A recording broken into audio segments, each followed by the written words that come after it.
This one shows how I feel. I must fat down because I was tired. I would squat, and then when I was rested enough, I'd get up and walk. I had blue lips, kind of grayish blue. The fingernails were curved. The nails looked like parrot claws. You can see my cheeks, see my face. Yeah. From my eyes down, how gray it is.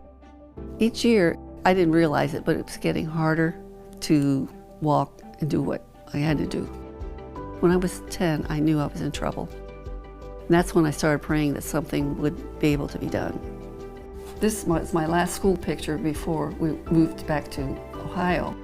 A year later, I'd be going to Cleveland Clinic for my first heart catheterization. That's when they really realized how bad you were? Yeah. I knew the Cleveland Clinic was a hospital that specialized in heart problems.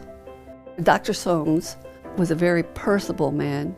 He talked to me rather than just my parents. This is my favorite picture of Dr. Sohn. He looked like that a lot. He would come to see his patients and he'd have his magnifiers. To see him peeking over that fluoroscope, he wanted me to do anything that I was able to do. He was my hero that day.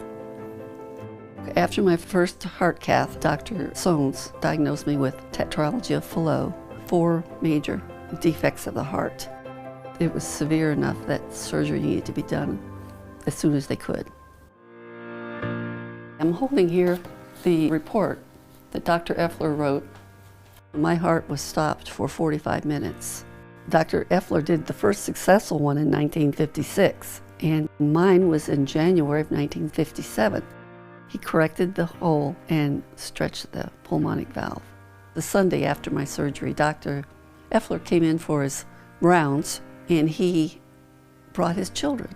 So it's almost like including me in their family. That's the way it felt. I started feeling better before I left the hospital. And I looked in the mirror, my face, the color wasn't blue. I could climb the steps without passing out.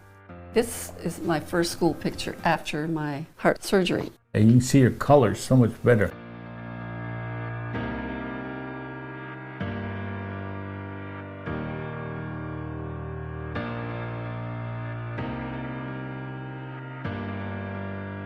Hey, look at this one.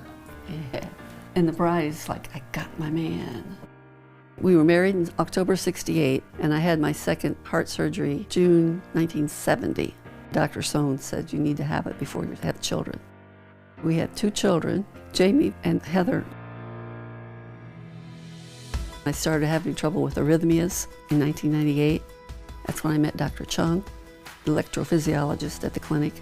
Dorinda has seen the development of medical technologies to be able to deal with her problem and the complications of her disease.